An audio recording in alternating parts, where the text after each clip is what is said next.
Hello everyone, आज हम देखने वाले हैं कार्डियोवास्कुलर सिस्टम। कार्डियो का मतलब होता है हार्ट, वस्कुलर का मतलब होता है आर्टरीज एंड वेन, और सिस्टम का मतलब है पूरी बॉडी की बात कर रहा है। मतलब किस तरह से हमारे हार्ट से जो आर्टरी एंड वेन है उनमें किस तरह से ब्लड का सप्लाई हो रहा है, किस तरह से ऑक्सीजन उसमें एक्सचेंज हो रही है, ठीक है, वेस्ट प्रोडक्ट कैसे बाहर निकल रहा है। तो अब इस चैप्टर में हम सब कुछ पढ़ने वाले हैं।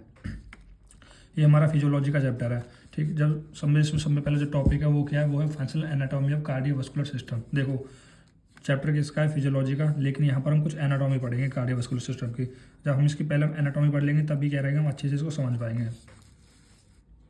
देखो, ये आपको थोड़ा सा कॉम्प्लेक्स लग रहा होगा, ठीक है। देखो, मैं पहले इसको ऐसे बताने की कोशिश करूँगा जैसे मैंने लिख रखा है, फिर मैं आपको अलग से बताने की इसको कोशिश करूँगा, ठीक।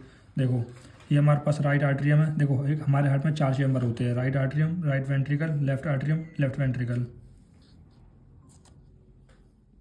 तो अब हम देखने वाले हैं functional anatomy of cardiovascular system, ठीक। तो इसमें आता है पल्मोनरी सर्कुलेशन। पल्मोनरी सर्कुलेशन का मतलब ये है, जो आपने ऑक्सीजन ली वो आपके लंग्स में पहुंची, लंग्स से ब्लड में पहुंची, और जो ब्लड है वो आपके हार्ट के पास आएगा, ठीक है। हार्ट के पास आएगी, ठीक। कैसे आएगी, जैसे मान लो ये ऑक्सीजन है, लंग्स से आपके ब्लड में आएगी, और तो ब्लड से कह रहा है कि जो लंग्स से ब्लड में गई और वो जाएगी हार्ट के पास जाना है उसको, तो कौन सी कह रहा है वेन ले जाएगी, तो ले जाएगी पल्मोनरी वेन। देखो, पल्मोनरी वेन, जैसे देखो एक्चुअली में होता क्या है, जो ऑक्सीजन होती है वो हार्ट के पास आती तो आर्टरी से है, आना तो आर्टरी से चाहिए, लेकिन यहाँ पर वेन से आ रही है। क्यों? क्योंकि जो लंग्स से कह रहा है कि हार्ट के पास जो वेसल्स होती है उसका नाम क्या होता है, पल्मोनरी वेन होता है। पहली ऐसी कह रहा है वेन होती है जो कैरी करती है ऑक्सीजनेट ब्लड। मतलब इसमें क्या है, मतलब इस वेन में क्या है, ऐसा ब्लड है जिसमें ऑक्सीजन मिली हुई है, तो इसको हम क्या बोलते हैं, ऑक्सीजनेट ब्लड। और ये कौन सी वेन है, पल्मोनरी वेन। यही एक एक्सेप्शन होता है, नहीं तो जितनी भी आर्टरीज होती है वो ऑक्सीजन कैरी करती है, लेकिन और जितनी भी वेन होती है वो डीऑक्सीजनेट ब्लड कैरी करती है, लेकिन यही आर्टरीज, यही वेन होती है जो ऑक्सीजन ब्लड कैरी करती है, और यहाँ पर ये आर्टरीज होती है जो डीऑक्सीजनेट ब्लड कैरी करती है। ये आप ध्यान रखना। तो फिर से मैं बता रहा हूँ, ऑक्सीजन आई आपके लंग्स में, लंग्स से कह रहा है ब्लड में मिली, और ब्लड से कह रहा है, ब्लड कह रहा है कौन सी वेसल्स कैरी करे, पल्मोनरी वेन जिसमें ऑक्सीजनेट ब्लड है, ये लेफ्ट आर्टरी में गया। अब लेफ्ट आर्टरी में से किस में जाएगा, लेफ्ट वेंट्रिकल में जाएगा। कैसे जाएगा, लेफ्ट आर्टरी से लेफ्ट वेंट्रिकल, इनके बीच में एक सेप्टा प्रेजेंट होता है, ठीक है। याद रखना, लेफ्ट आर्टरियम से लेफ्ट वेंट्रिकल में जाएगा, किसके बीच में जाएगा, यहाँ पर एक क्या होता है आर्टरी, ये क्या है आर्टरियल, और ये क्या लेफ्ट वेंट्रिकल। तो आर्टरी और वेंट्रिकल कैसा, लेफ्ट साइड है, लेफ्ट साइड आर्टरियम है और लेफ्ट साइड वेंट्रिकल है, और ये क्या है फोरामेन, यानी एक होल है, ठीक है। लेफ्ट आर्टरी से लेफ्ट वेंट्रिकल में किसके जाएगा, फोरामेन के थ्रू जाएगा, और इस फोरामेन को क्या नाम है, बाइकस्पिड बल्ब। बाइकस्पिड बल्ब यानी कि 2 कस्प है, जैसे मान लो ये ऐसे बल्ब है तो ऐसे 2 कस्प होंगे इसमें, इस तरह से ऐसे 2 कस्प होंगे, ठीक है। तो इसको क्या बोल रहे हैं हम, लेफ्ट एवी फोरामेन, जिसको हम क्या बोलते हैं, बाइकस्पिड बल्ब बोलते हैं, ठीक। अब फिर यहाँ लेफ्ट आर्टरी से लेफ्ट वेंट्रिकल में चला गया, जो ऑक्सीजनेटेड ब्लड था वो लेफ्ट आर्टरियम से लेफ्ट वेंट्रिकल में चला गया। अब लेफ्ट वेंट्रिकल से कहाँ जाएगा आपके, अब लेफ्ट वेंट्रिकल से कहाँ जाएगा, एरोटो में जाएगा, एरोटा में जो हमारी सबसे बड़ी ब्लड वेजल्स है उसमें जाएगा। कैसे जाएगा, यहाँ पर एक आउटलेट होती है, ठीक है, और इस आउटलेट का नाम क्या होता है, एरोटिक सेमुलर वल्व। वैल्यू नहीं है, वल्व है, एरोटिक सेमुलर वल्व। देखो, यहाँ पर ये वल्व क्यों लगी होती है, यहाँ पर ये वल्व लगी होती है ब्लड फ्लो को प्रिवेंट करने के लिए, यानी जो ब्लड फ्लो को, बैक फ्लो को प्रिवेंट करने के लिए। लेफ्ट वेंट्रिकल से अरोटा में जा रहा है, और अरोटा क्या कर देगा, पूरे ऑर्गन में जितने भी टिश्यू है जिसको ऑक्सीजन चाहिए है उनको दे देगा ताकि वे यूज कर सके, ठीक। लेकिन यहाँ पर कह रहा है कि एक एरोटिक सेमुलर वल्व लगी होती है, एक वॉल लगी होती है। वल्व क्यों लगी होती है, ये इसलिए लगी होती है ताकि कह रहा है कि लेफ्ट वेंट्रिकल से जो ब्लड एरोटा में जा रहा है वो वापस से कह रहा है कि लेफ्ट वेंट्रिकल में ना आ सके, तो इसलिए बैक फ्लो को बचाने के लिए यहाँ पर एक वल्व लगी होती है। एरोटिक इसलिए नाम दिया है क्योंकि कौन से ब्लड वेसल्स में जा रहा है, एरोटा जा रहा है। और सेमी लूनर इसलिए नाम दिया है कि हाफ मून लाइक शेप की तरह होती है, ठीक। तो कौन सी होती है, एरोटा में एरोटिक सेमुलर वल्व। अब क्या हुआ, एरोटा से सारे ऑर्गन में चला गया, अब ये ऑर्गन में चला गया, सारी बॉडी में चला गया, हमारी अपर बॉडी में चला गया, लोअर बॉडी में चला गया, ऑक्सीजनेटेड ब्लड अपर बॉडी में चला गया, लोअर बॉडी में चला गया, राइट में चला गया, लेफ्ट में चला गया, सब जगह चला गया। तो अब होगा क्या, अब ऑर्गन क्या करेंगे, इस ऑक्सीजनेटेड ब्लड को उसमें से ऑक्सीजन ले लेंगे, ठीक है, और ऑक्सीजन लेने के बाद क्या रिलीज करेंगे, वो क्या रिलीज करेंगे, सेल्स हमारे CO2 रिलीज करेंगे, और वो CO2 कहाँ पर आ जाएगा, अब हमारे ब्लड में आ जाएगा। अब हमारे कहाँ पर आ जाएगा, ब्लड में। अब इसको क्या करेंगे, ये ऑर्गन CO2 को रिलीज कर देंगे हमारे ब्लड में। अब ये ब्लड में आ गया तो ये ब्लड कैसा हो जाएगा, ये ब्लड हो जाएगा डीऑक्सीजनेटेड ब्लड। कैसा ब्लड हो जाएगा, डीऑक्सीजनेटेड ब्लड हो जाएगा। तो अब ये डीऑक्सीजनेटेड ब्लड कहाँ पर जाएगा, राइट आर्टरियम में जाएगा, ठीक, राइट आर्टरियम में जाएगा, ठीक है। देखो, अब ये यहाँ पर जो डीऑक्सीजनेटेड ब्लड जाएगा, अब ये डीऑक्सीजनेटेड ब्लड कहाँ कहाँ से आएगा, कहाँ कहाँ से आ रहा है। देखो अभी ऑर्गन से कह रहे हैं कि एक वेन जारी होती है, inferior vena cava, inferior vena cava. अब ये इन्फीरियर वेना केवा क्या होता है, जो आपके लोअर बॉडी के डीऑक्सीजन ब्लड को कैरी करे। जैसे मान लो चेस्ट से जितना भी ऊपर पार्ट है वो सुपर वेना केवा के अंदर रख देते हैं, और उससे जो नीचा पार्ट है, उस जो चेस्ट से नीचा पार्ट है उसको हम इन्फीरियर वेना केवा, ठीक है, इन्फीरियर वेना केवा के अंदर रख देते हैं। यानी कि जो चेस्ट के नीचले वाला पार्ट है जिसमें डीऑक्सीजनेटेड ब्लड है वो कौन कैरी करेगी, कौन सी वेन करेगी, इन्फीरियर वेना केवा। और जो चेस्ट के ऊपर वाला पार्ट है वो कौन सी वेन कैरी करेगी, superior vena cava, superior vena cava. देखो यहाँ पर केवल मैंने इन्फीरियर वेना केवा दिखाया गया है क्योंकि समझाने के लिए है। जब पूरा एक्चुअल में हार्ट का डायग्राम देखोगे तो आपको देखेगा एक इन्फीरियर वेना केवा भी डीऑक्सीजनेटेड ब्लड ला रही होती है, एक सुपीरियर वेना केवा भी, एक होता है करोनरी साइनस या इसको बोलते हैं करोनरी वेन, ये भी क्या करती है आपके राइट और लेफ्ट साइड से दोनों तरफ से कह रहे डीऑक्सीजनेटेड ब्लड को ला रही है। और कहाँ पे ला के घेर देती है, जो हार्ट का कह रहा है राइट आर्टरियम इस वाले चैम्बर में घेर देती है, तो हार्ट के राइट वाले चैम्बर में घेर देती है। लेकिन जब वो कह रहे हैं उसमें मिलती है तो उसमें भी एक वल्व लगी होती है। कौन से वल्व लगी होती है, इस्चुअन वल्व। अब ये इस्चुअन वल्व इसलिए होती है ताकि राइट आर्टरियम से वापस से कह रहा ब्लड ना सके, ठीक है, प्रिवेंट करती है बैक फ्लो को, राइट आर्टरियम से वापस से ना सके। तो यहाँ इस ट्यूब ने क्या कर राइट आर्टरियम में डाल दिया। अब राइट आर्टरियम में क्या होगा, राइट आर्टरियम से जो ब्लड है, कैसा ब्लड, डीऑक्सीजनेटेड ब्लड, वो कहाँ पर आएगा, राइट वेंट्रिकल में जाएगा। किसके थ्रू जाएगा, एक वल्व के थ्रू जाएगा। उस वल्व का नाम क्या होता है, ट्राइकस्पिड वल्व। देखो राइट आर्टरियम और राइट वेंट्रिकल बीच में क्या है, फोरामेन होता है। तो राइट आर्टरियम राइट वेंट्रिकल बीच में एक फोरामेन होता है जिसको हम बोलते हैं ट्राइकस्पिड वल्व, जिसको हम क्या बोलते हैं, ट्राइकस्पिड वल्व। यह ट्राइकस्पिड वल्व इसलिए बोलते हैं कि ट्राई का मतलब होता है तीन, और कस्प यानी जो तीन कप से मिलकर बना हो, कुछ इस तरह से, ठीक है। और ये क्या होते हैं, कस्प होते हैं जिनको करोनरी टेंडेनी भी बोलते हैं, ठीक है, जो बैक फ्लो को बचाते हैं, ताकि कह रहा है कि राइट आर्टरियम से राइट वेंट्रिकल में जो ब्लड आया है वो राइट वेंट्रिकल से राइट आर्टरी में वापस से ना जा सके। तो इसलिए यहाँ पर क्या लगी होती है, वल्व लगी होती है, जिसका नाम होता है ट्राइकस्पिड वल्व। ट्राइकस्पिड वल्व यही है, इसमें क्या जो ब्लड होता है वो राइट आर्टरी से राइट वेंट्रिकल में आता है, राइट आर्टरी से राइट वेंट्रिकल में आता है, राइट वेंट्रिकल से राइट आर्टरी में ना जाए, इसलिए कह रहे हैं यहाँ पर एक वल्व लगी हुई होती है। इतना हो गया, ठीक। अब ये होगा क्या, अब ये राइट वेंट्रिकल में क्या हो गया, आपका डीऑक्सीजनेटेड ब्लड आ चुका है। अब क्या हुआ है, जो राइट वेंट्रिकल में आपका डीऑक्सीजनेटेड ब्लड आ चुका है, तो ये यहाँ पर एक आउटलेट होगी, इस आउटलेट के बोल दो मतलब एक ब्लड वेजल्स होगी जिसका नाम होता है हमारे पास पल्मोनरी आर्टरी। इसका आर्टरी देखो यहाँ पर आर्टरी है, फिर भी वो कैसा ब्लड एक्सीजन कर रही है, डीऑक्सीजनेटेड ब्लड। ये एक एक्सेप्शन है जो आपको याद रखना है लंग्स वाले केस में, ठीक। और यहाँ पर जो एक आउटलेट है, ठीक है, यहाँ पर जो एक आउटलेट है, यहाँ पर एक वल्व लगी होती है जिसका नाम होता है पल्मोनरी सेमुलर वल्व। पल्मोनरी इसलिए क्योंकि ये जो आर्टरी है वो कौन सी है, पल्मोनरी है। सेमुलुनर मैंने बता दी, हाफ मून लाइट की तरह शेप है इसका। और वल्व का मैंने तो आपको बता दिया है, वल्व इसलिए ताकि राइट वेंट्रिकल में वापस से ब्लड ना जा सके। अब राइट वेंट्रिकल में डीऑक्सीजनेटेड ब्लड गया गया गया गया, कहाँ पर चला गया, आपके लंग्स के लेवल पर आ गया। अब लंग्स के लेवल पर आ गया, और ये भी पार्शियल प्रेशर की वजह से, यानी यहाँ पर क्या होगा, जो CO2 का प्रेशर है वो आपके एटमॉस्फेयर प्रेशर से ज़्यादा होगा। तो क्या होगा, तो वो जो आपकी CO2 अंदर है वो क्या हो जाएगी, बाहर हो जाएगी, और ऑक्सीजन फिर से आपके अंदर आ जाएगी, और फिर से ये साइकिल आपकी पूरी चल जाएगी। आई होप आपको समझ में आया होगा। तो अब यहाँ पर देख लेना है, राइट आर्टरियम और लेफ्ट आर्टरियम, यानी आर्टरियम के बीच में जो ये सेप्टम लगा होता है इनको बोलते हैं inter arterial septum. Right atrium और लेफ्ट आर्टरियम का ब्लड मिल ना जाए इसलिए यहाँ पर एक सेप्टम लगा होता है जिसका नाम होता है इंटर आर्टरियल सेप्टम, ठीक है। ये सेप्टम क्या करता है, राइट आर्टरियम के और लेफ्ट आर्टरियम के ब्लड को कैरेक्ट मिलने से बचाता है। और फिर यहाँ राइट वेंट्रिकल लेफ्ट वेंट्रिकल बीच में एक सेप्टम होता है जिसको बोलते हैं इंटर मतलब दोनों के बीच में, वेंट्रिकल मतलब वेंट्रिकल का सेप्टम है, ठीक है, इंटर वेंट्रिकल सेप्टम। इतना हो गया। अब हम बात करते हैं सर्कुलेशन की। देखो यहाँ पर दो प्रकार का सर्कुलेशन है, एक होता है हमारे पास सिस्टमेटिक सर्कुलेशन, एक होता है पल्मोनरी सर्कुलेशन।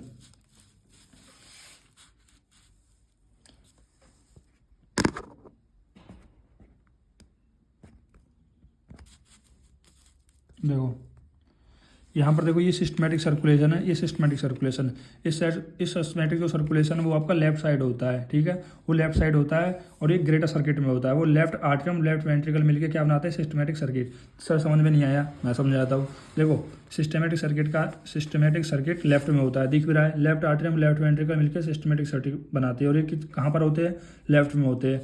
इनको ग्रेटर सर्किट बोल रहे हैं। अब इनको ग्रेटर सर्किट क्यों बोल रहे हैं, क्योंकि जब लेफ्ट आर्टरियम से लेफ्ट वेंट्रिकल में ब्लड गया, अभी ऑक्सीजनेटेड ब्लड है, और इस ऑक्सीजनेटेड ब्लड को कह रहा है बहुत दूर तक पहुंचना है, भाई बहुत दूर तक पहुंचना है, आपके हर एक टिश्यू तक पहुंचना है, हार्ट से लेकर मान लो आपका पैर तक पहुंचना है।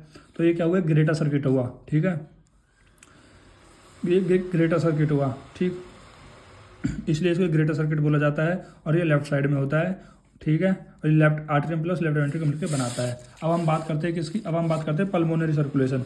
पल्मोनरी सर्कुलेशन कह रहा है कि राइट साइड में होता है, क्योंकि राइट आर्टरियम और राइट वेंट्रिकल के बीच का मिलकर जो सर्किट होता है उसको बोलते हैं पल्मोनरी सर्कुलेशन। ये स्मॉल होता है, ये स्मॉल इसलिए होता है क्योंकि यहाँ पर जो ब्लड है वो केवल लंग्स तक जाएगा। भाई हार्ट का जो ब्लड है वो केवल लंग्स तक जा रहा है, कितना कितना छोटा है। और यहाँ पर क्या हो रहा था, लेफ्ट आर्टरियम लेफ्ट वेंट्रिकल में जो भी ब्लड है वो आपके पैर तक, यानी कि आपके हर एक टिश्यू तक पहुँच रहा था, हर एक बॉडी में पहुँच रहा था। तो ये हमारा ग्रेटर सर्किट था।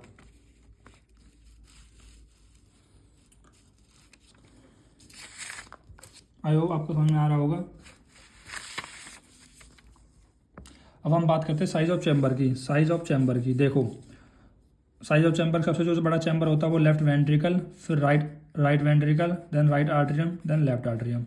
इतना देखो, जो दोनों आर्टरियम होते हैं वो दोनों वेंट्रिकल से छोटे होते हैं। दोनों आर्टरियम जो होते हैं दोनों वेंट्रिकल से छोटे होते हैं। क्यों? क्योंकि वेंट्रिकल में कॉन्ट्रैक्शन होता है और इसी कॉन्ट्रैक्शन के होने की वजह से जो सारा ब्लड है वो आपकी बॉडी में पहुंचता है, तो इसलिए वेंट्रिकल साइज बड़ा होता है, आर्टरियम साइज छोटा होता है। ठीक, और इनमें भी राइट आर्टरियम में राइट वेंट्रिकल में कौन सा बड़ा होता है, राइट आर्टरियम बड़ा होता है। ठीक, ये तो ऊपर बात ही हो गई। अब हम बात कर रहे हैं वेंट्रिकल की।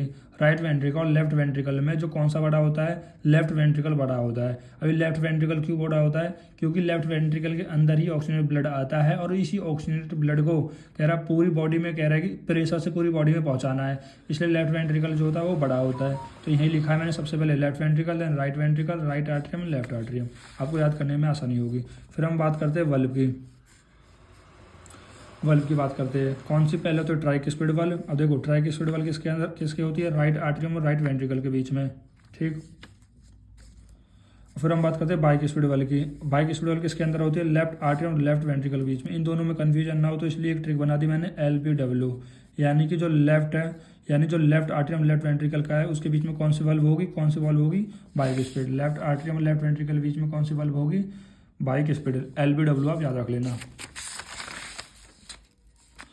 फिर तीसरी होती है एरोटिक सेमुलर वल्व। एरोटिक यानी एरोटा वाली, यानी जो एरोटा के बैकफ्लो को बचाए, इसका नाम एरोटिक सेमुलर वल्व। फिर होती है चौथी स्टेंट ट्यूब। स्टेंट ट्यूब वो भी क्या होती है, राइट आर्टरियम में कह रहा है बैकफ्लो को बचाती है। फिर होती है हमारे पास पांचवी पल्मोनरी सेमुलर वल्व, यानी जब पल्मोनरी आर्टरी में डिऑक्सीजनेटेड ब्लड जाता है उसके लिए एक वल्व होती है ताकि बैकफ्लो ना हो सके, इसका होता है पल्मोनरी सेमुलर वल्व। हम सेप्टम की बात करें तो दो सेप्टम होते हैं दोनों एट्रिया के बीच में, जिनको बोलते हैं इंटर एट्रिया सेप्टम। दोनों वेंट्रिकल के बीच का सेप्टम, इनको बोलते हैं इंटर वेंट्रिकुलर सेप्टम। अब हम बात करते हैं सर्कुलेशन की। देखो दो प्रकार का सर्कुलेशन है, एक होता है पल्मोनरी सर्कुलेशन। पल्मोनरी इसलिए बोला जा रहा है क्योंकि ये लंग्स के लेवल पर हो रहा है, क्योंकि लंग्स तक ही हो रहा है। सिस्टमेटिक इसलिए हो रहा है, पूरी बॉडी का जो सिस्टम है उसमें हो रहा है। 4 चैम्बर होते हैं, right atrium, right ventricle, left atrium, left ventricle. अब देखो थोड़ा हम हार्ट के बारे में जान लेते हैं। वैसे तो हमने हार्ट के बारे में बहुत कुछ जान रखा है, लेकिन थोड़ा सा और देख लेते हैं। अगर लिखने के लिए आए तो क्या लिखना है कि हार्ट पहला जो इसका ओरिजिन है वो कैसा ओरिजिन है, मीजोडर्मल। आपने पढ़ा होगा जब एक बेबी बनता है तो इसमें तीन लेयर होते हैं, एक्टोडर्मल, इंडोडर्मल और मीजोडर्मल। मतलब 3 लेयर से ही कह रहा है जो हमारी बॉडी के जितनी भी ऑर्गन है डेवलप होते हैं, जिनमें से जो हार्ट है वो मीजोडर्म से ओरिजिन होता है। फिर आता है हमारे पास हार्ट। देखो हार्ट किसके कवरिंग होती है, हार्ट के ऊपर कवरिंग होती है पेरिकार्डियम की। हार्ट के ऊपर जो कवरिंग होती है वो होती है पेरिकार्डियम की। अभी पेरिकार्डियम को हम इसमें चैप्टर में डिटेल में नहीं पढ़ेंगे, क्योंकि जो पेरिकार्डियम है एनाटॉमी का अलग से टॉपिक है पूरा। इसमें कह रहा है कि एक अलग से वीडियो बनाई जा सकती है पेरिकार्डियम के ऊपर। वैसे आपको इतना ध्यान रख लेना है, जैसे मान लो ये आपका हार्ट है, ठीक है, जैसे ये मान लो आपका ये हार्ट है, तो हार्ट के ऊपर कह रहा है कि कवरिंग होती है जिसको बोलते हैं हम पेरिकार्डियम। ठीक है,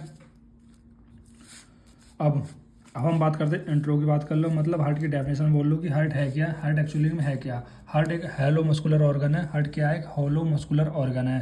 ठीक, यानी वो अंदर से खाली है और मसल्स का बना हुआ होता है। और हार्ट की लोकेशन की बात करें तो थोरेसिक कैविटी में प्रेजेंट होता है। थोरेसिक में भी स्पेशल बात करें तो वो कह रहा है कि अगर आपने दोनों लंग्स के बीच में एक स्पेस होता है जिसको बोलते हैं मेडिस्टेनम, मतलब मेडिस्टेनम के मिडिल में कह रहा है कि हमारा हार्ट प्रेजेंट रहता है, या फिर oblique behind the body of the sternum. ठीक, अगर आप स्टेर्नम की कह रहे बॉडी की बात करोगे, स्टेर्नम में 3 पार्ट होते हैं, मेनोबीरियम भी होता है, बॉडी भी होता है, जाइफोइड प्रोसेस भी होता है। ठीक है, अगर हम बात कर रहे थे कि इसकी केवल बॉडी की बात करें, इसकी मेनोबीरियम की बात ना करें और जाइफोइड प्रोसेस की बात ना करें, तो इसकी बॉडी की बात करें तो कह रहा है कि जो बॉडी मतलब जो स्टेर्नम की बॉडी है उसके ऑब्लिकली प्रेजेंट होता है। ऑब्लिक का मतलब होता है तिरछा। ये हार्ट की कह रहा है कि लोकेशन बताई गई है। ठीक है, फिर आता हम चैम्बर की बात करते हैं। चैम्बर बोल दो, ठीक, यानी 4 चैम्बर होते हैं। पहला होता है राइट आर्टरियम। अब ये राइट आर्टरियम हम पहले देख चुके हैं, और इसमें बस क्या थ्योरी लिख दी। कैसे? जो राइट आर्टरियम है, देखो यहाँ मैं बना देता हूँ, right right ventricle, left atrium and left ventricle. जो ये राइट आर्टरियम है वो रिसीव करता है सुपीरियर वेना केवा, एक इन्फीरियर वेना केवा, एक करोनरी साइनस है, करोनरी वेन। कहाँ से रिसीव करता है, यानी जब लेफ्ट वेंट्रिकल से, सॉरी लेफ्ट वेंट्रिकल से नहीं, वो ऑर्गन से। मतलब यहाँ पे जब कोई ऑर्गन होता है तो ऑर्गन वो CO2, मतलब जो CO2 आती है, तो वो जो CO2 है, डीऑक्सीजनेटेड ब्लड आ रहा है, वो 3 जगह से आता है। कहाँ कहाँ से, superior vena cava, inferior vena cava, coronary when. कहाँ चला जाता है, राइट आर्टरियम में चला जाता है। बस वही बता रहा है। यानी सुपीरियर वेना केवा में जो इम्प्योर ब्लड आ रहा है वो कहाँ पर आ रहा है, आपकी अपर बॉडी का, ठीक। और जो इन्फीरियर वेना केवा में जो इम्प्योर ब्लड आ रहा है वो कहाँ से आ रहा है, आपका लोअर पार्ट ऑफ बॉडी से। और जो करोनरी साइनस में जो इम्प्योर ब्लड आ रहा है वो कहाँ से आ रहा है, आपके right and left coronary when से, याद रखना। फिर हम बात करते हैं राइट वेंट्रिकल की। अब राइट वेंट्रिकल यानी किसकी बात कर रहे हैं हम, इसकी बात कर रहे हैं। राइट वेंट्रिकल में कहाँ से आ रहा है, राइट आर्टरियम से आ रहा है, राइट वेंट्रिकल में। ये रिसीव इम्प्योर ब्लड कर रहा है राइट AV फोरामेन से, यानी एट्रिकल वेंट्रिकल जो फोरामेन होता है वहाँ से कह रहा है इसके अंदर आ रहा है। और लेफ्ट आर्टरियम की बात करें, अब लेफ्ट आर्टरियम में क्या कर रहा है, ये जो ऑक्सीजनेटेड ब्लड है वो किसको दे रहा है, एरोटा को दे रहा है। किसको दे रहा है, एरोटा को दे रहा है। सॉरी, लेफ्ट आर्टरियम की बात करें, वेंट्रिकल की नहीं। लेफ्ट आर्टरिकल किसका रहा है, पल्मोनरी वेन को, जो लेफ्ट वेंट्रिकल में आ रहा है। और लेफ्ट वेंट्रिकल क्या कर रहा है, वही अरोटा को पहुंच देता है और अरोटा पूरे टिश्यू को दे देता है, ठीक। अब वॉल की बात करें, यानी हार्ट, देखो ये हार्ट कह रहा है कि देखो हार्ट के ऊपर एक कवरिंग होती है, उसको बोलते हैं पेरिकार्डियम। लेकिन हार्ट, जो हमारा हार्ट है वो कितनी ऑर्गन्स, भाई मसल्स का है, तो मसल्स की कह रहे हैं कुछ वॉल्स होंगी। तो कितनी वॉल्स होंगी, 3 वॉल होती है। एक होती है इपिकार्डियम, एक होती है इपिकार्डियम जो सबसे भारी लेयर होती है, एक होती है मायोकार्डियम जो मिडिल लेयर होती है। और इस मिडिल वाली लेयर में कह रहा है कि एक प्रॉपर्टी होती है या फिर एक मसल से बनी होती है जिसका नाम होता है कार्डिक मसल्स, याद रखना, कार्डिक मसल्स। और ये कह रहा है कि हार्ट में कह रहा है कि कार्डिक मसल्स प्रेजेंट होने की वजह से हार्ट कह रहा है कि अपने आप धड़कता है, आउन रिमिडिसिटी मेंटेन कर पाता है, याद रखना। ये इंपॉर्टेंट प्रॉपर्टी है इसकी, कार्डिक मसल्स। हार्ट में देखो मायोकार्ड, देखो हार्ट की जो वॉल है मायोकार्डियम, उसमें कार्डिक मसल्स प्रेजेंट होती है और इसी कार्डिक मसल की वजह से हार्ट अपने आप कॉन्ट्रैक्शन कर पाता है और अपने आप रिदमिसिटी को मेंटेन कर पाता है, ठीक। Constrict and make the heart function. जो हार्ट की थिकनेस है वो डिपेंड करती है किस पे, मायोकार्डियम पे ही। मतलब हार्ट कितना मोटा होगा वो डिपेंड करेगा मायोकार्डियम पे। फिर आता है एंडोकार्डियम पे। एंडोकार्डियम सबसे इनर लेयर होती है। देखो ये हार्ट की 3 लेयर के बारे में बताया जा रहा है। जैसे ये मान लो कौन सी है, ये हमारी इपिकार्डियम है, और ये अंदर क्या है, मायोकार्डियम है, ये इंडोकार्डियम है, और ये पूरे हार्ट की कवरिंग है जिसको बोलते हैं पेरिकार्डियम, जिसको डिटेल में हम एनाटॉमी में देखेंगे। बस थोड़ा जान लेते हैं कि पेरिकार्डियम 2 लेयर होती है। एक होती है फाइबर पेरिकार्डियम, फाइबरस पेरिकार्डियम, एक होता है सीरस पेरिकार्डियम। अब सीरस पेरिकार्डियम, पैराइटल पेरिकार्डियम और विसरल पेरिकार्डियम, ठीक। और पेरिकार्डियम के एक पेरिकार्डियम कैविटी भी होती है जिसमें सीरस फ्लूइड होता है जो कि हमें शॉक एब्जॉर्बर से बचाता है, इतना आप ध्यान रख लेना। अब देखो एक और इंपॉर्टेंट टॉपिक इसमें, conducting system of heart. Conducting system का मतलब ये होता है जो आप इम्पल्स जनरेट हो रहे हैं उसको किस तरह से कंडक्ट करता है हमारा हार्ट, ठीक। तो देखो हमारे हार्ट में क्या होता है, एक होता है एसए नोड और एक होता है एवी नोड। अब एसए नोड को क्या बोलते हैं हम, साइनो एट्रियल नोड, और एवी नोड को क्या बोलते हैं, एट्रियो वेंट्रिकल नोड, ठीक है। देखो कंडक्टिंग सिस्टम का मतलब होता है कि जो हार्ट है वो किस तरह से इम्पल्स को जनरेट कर रहा होता है, ठीक है। हार्ट कितनी बार धड़कता है, 72 बार। तो ये 72 बार कैसे धड़क रहा है, ठीक। ऐसे का मतलब होता है हमारे पास साइनो एट्रियल नोड, मतलब ये एट्रियल नोड ही कह रहा है इम्पल्स को जनरेट करती है। यानी कि जो 72 बार हमारा दिल धड़कता है ना, वो किसी वजह से करता है, ऐसे नोड की वजह से ही करता है। देखो होता क्या है, हमारी जो हार्ट की मसल्स है उसमें कौन सी मसल्स होती है, कार्डिक मसल्स होती है। अब यही जो कार्डिक मसल्स है वो मतलब कार्डिक मसल्स की वजह से कह रहा है कि हमारा जो हार्ट है वो ऑटोरिमिसिटी मेंटेन करता है, मतलब धड़कता है। अब वो कैसे धड़कता है, यानी इसमें कह रहा है कि ऐसे नोड होती है, मतलब वो, ये तो आपने बता दिया। तो हमें इसमें ये बताना है किस तरह से हो रहा है। जैसे यहाँ पर होता है साइनो एट्रियल नोड, यानी एट्रियल नोड ही क्या करते हैं, पेस मेकर होती है। यानी यही कह रहा है कि ऑटोरिमिसिटी को या धड़कने के लिए रिस्पॉन्सिबल होती है, ठीक है। अब ये यहाँ से क्या हुआ, ऐसे नोड है। ऐसे नोड ने क्या हुआ, ये यहाँ पर इसने इम्पल्स जनरेट कर दिया, इंटरनोड पाथवे इसको बोलते हैं। ये गया एवी नोड के पास। एवी नोड ने एट्रिया और वेंट्रिकल, यानी जो एट्रिया और वेंट्रिकल बीच में, ये एट्रिया हो गए, ठीक है। देखो ये क्या हो गया हमारे पास, एट्रिया हो गए दोनों, और ये दोनों क्या हो गए, वेंट्रिकल हो गए। तो इनके बीच का एट्रिया वेंट्रिकल नोड यहाँ पर पहुँच गया, ठीक है। और इससे क्या होगा, इससे कह रहा है कि यहाँ से बंडल ऑफ हिज जाएगा, मतलब इससे फिर आगे सिग्नल जाएगा, और ये बंडल ऑफ हिज, ये क्या हो जाएगा, बंडल ऑफ हिज। ये 2 पार्ट में डिवाइड हो जाएगा, एक होता है राइट बंडल ऑफ हिज, एक होता है लेफ्ट बंडल ऑफ हिज, ठीक। और ये यहाँ पे जाके कह रहा है कि डिवाइड हो जाएगा, और इससे कुछ फाइबर निकल जाएंगे जिसको बोल देंगे right bundle of fibre and left bundle of fibre. और ये आगे जाके जब यहाँ पर आ जाएगा तो इसको हम क्या बोल देंगे, पुरखंजी फाइबर बोल देंगे। देखो ऐसे नोड क्या है, ये पेसमेकर हमारा हार्ट का, present in right corner of the right atrium, कहाँ पर प्रेजेंट होता है, ये क्या हमारे पास राइट आर्टरियम, और राइट आर्टरियम के कॉर्नर पे प्रेजेंट होता है। और यही कह रहा है कि इम्पल्स जनरेट कराता है, जो कि 72 पर मिनट, मतलब हर एक मिनट में 72 बार इम्पल्स जनरेट करवाता है, जो हमारा हार्ट 72 बार धड़कता है। फिर आता है इंटरनोडल पाथवे। इंटरनोडल पाथवे मतलब कह रहा है कि ऐसे और एवी नोड के जो का पाथ है, यानी कि ऐसे नोड टू एवी नोड का। फिर हम बात करते हैं एवी नोड की। एवी नोड में क्या है, ये lower left corner of the right atrium. अब राइट आर्टरियम में कह रहा है ऐसे नोड है, राइट आर्टरियम में एवी नोड है। राइट आर्टरियम अपर कॉर्नर में था और एवी नोड लेफ्ट, लोअर और लेफ्ट वाले में, ये राइट में था और ये एवी नोड कैसा आएगा, लेफ्ट में आ जाएगा, lower left corner right atrium. और ये कैसे होता है, पेस सेटलर होता है। पेस सेटलर का मतलब ये है, जो इसने इम्पल्स दिया है, इस इम्पल्स को कह रहा है आगे ट्रांसफर करने का काम कौन करेगा, एवी नोड करेगा। फिर बंडल ऑफ हीज आ जाता है, एवी नोड से कह रहा है आगे बंडल ऑफ हीज आ जाता है। ये क्या करता है, connection between atria and ventricular. ये किसका कनेक्शन होता है हमारे पास, देखो ये हमारे पास क्या एट्रिया और ये हमारे पास वेंट्रिकल। तो इस एट्रिया और वेंट्रिकल का कनेक्शन कौन कर रहा है, ये हमारे पास बंडल ऑफ हीज कर रहा है। और ये बिगिन और द एवी नोड, ये कह रहा है कि एवी नोड से स्टार्ट हो जाता है और ये डिवाइड होता है लेफ्ट, मतलब ये देखो ये एक ब्रांच, ये और दो, ये एक, ये दो, ये दो में ना, ये और ये लेफ्ट और राइट, ठीक है। ये वाला राइट में चला गया, ये वाला लेफ्ट में चला गया, इन दो ब्रांचों में डिवाइड कर जाता है। फिर उसके आगे क्या जाता है, हमारे पास प्रकंज फाइबर आ जाते हैं। और ये प्रकंज फाइबर कह रहा है कि जो इम्पल्स को कह रहा है कि स्प्रेड कर देते हैं पूरे वेंट्रिकुलर में। तो इस तरह से कह रहा है कंडक्शन सिस्टम ऑफ हार्ट होता है। अब देखो ये तो हो गया हमारे पास functional anatomy of cardiovascular system, जिसको हमने अच्छे से देख लिया है और आप कोई भी क्वेश्चन आएगा इसमें लिख सकते हो। देखो एक और यहाँ पर जानने वाली बात है, जो कार्डिक मसल है, आखिर इन जो मतलब जो हार्ट की मसल है, हार्ट की मसल के पास ऐसा क्या है जिसकी वजह से वो ऑटो रेमिटेसी मेंटेन कर पाता है, मतलब वो खुद ही ढरकता है। जो दिल है हमारा वो खुद ही तो ढरकता है, ऐसे उसके पास है क्या, मतलब ऐसे आपने ये तो बोल दी कार्डिक मसल्स है। अब इन कार्डिक मसल्स के ऐसे पास क्या है जो ये कह रहा है कि ऑटो रेमिटेसी को मेंटेन कर पाते हैं। देखो कार्डिक मसल के पास होता है एक्शन पोटेंशियल। अभी एक्शन पोटेंशियल क्या होता है, जैसे हमारी स्केलेटल मसल्स होती है ना, उनके पास कह रहा है कि एक्शन पोटेंशियल होता है, उसी तरह से जो हमारी कार्डिक मसल है उनके पास क्या होता है, एक्शन पोटेंशियल होता है। क्या होता है भाई, इनिशियल डिपोलराइजेशन, ठीक है। देखो ये एक डिटेल टॉपिक हो जाएगा, बस मैं भी आपको थोड़ा सा डिटेल बस हिंट बता रहा हूँ। होता मतलब एक्चुअली इसकी होती क्या, अगर आप कहोगे तो मैं इसकी मैकेनिज्म भी बता दूंगा, याद रखना। देखो ये देखो मैं यहाँ पर लिख देता हूँ, जैसे मान लो कार्डिक मसल है। अभी कार्डिक मसल्स में क्या हुआ, इस कार्डिक मसल्स में कह रहा है कि एक सिंगल कार्डिक मसल में क्या होगा, फाइबर होगा। एक कार्डिक मसल्स का फाइबर ले लेते हैं और उस कार्डिक मसल फाइबर में क्या होगा, उसमें क्या होगा, हमारे पास 4 फेज होंगे। मतलब उसकी मैकेनिज्म है, ये अंदर की मैकेनिज्म है, किस तरह से कह रहा है कि जो दिल हमारा कॉन्ट्रैक्ट करता है या धड़कता है। तो पहला होता है इसमें इनिशियल डिपोलराइजेशन, मतलब शुरुआत में जो कह रहा है कॉन्ट्रैक्ट होता है। फिर इनिशियल डिपोलराइजेशन के बाद आता है हमारे पास इनिशियल डिपोलराइजेशन। देखो पहले डिपोलराइजेशन, फिर रिपोलराइजेशन, फिर final depolarization and final repolarization, ये 4 स्टेप्स होते हैं, ठीक है। अब ये कैसे होता है कैसे नहीं, वो आपने पूरी मैकेनिज्म पढ़ा होगा। जब भी एक सेल के कह रहा है कि एक्शन पोटेंशियल में चेंज आता है, तभी जैसे कह रहा है कार्डिक में क्या एक प्रकार की सेल्स है, जब उसके कह रहा है कि एक्शन पोटेंशियल में चेंज आएगा। देखो नॉर्मली क्या होता है, ये अंदर बाहर पॉजिटिव होता है एक्स्ट्रा सेलुलर फ्लूइड, और इंट्रा सेलुलर फ्लूइड क्या होता है, अंदर निगेटिव होता है, ठीक है। और जब ये डिपोलराइजेशन कैसे होगा, जब ये सोडियम चैनल अंदर आ जाएंगे, पोटेशियम चैनल बाहर हो जाएंगे। जब अंदर पॉजिटिव हो जाएगा तो डिपोलराइजेशन हो जाएगा, जिसकी वजह से एक्शन पोटेंशियल आएगा। मतलब ये अंदर के मैकेनिज्म जो हमको ज़्यादा नहीं जाननी है। फिर कुछ प्रॉपर्टी भी होती है कार्डिक मसल की, जैसे excitability, rhythmicity, conductivity and contractility.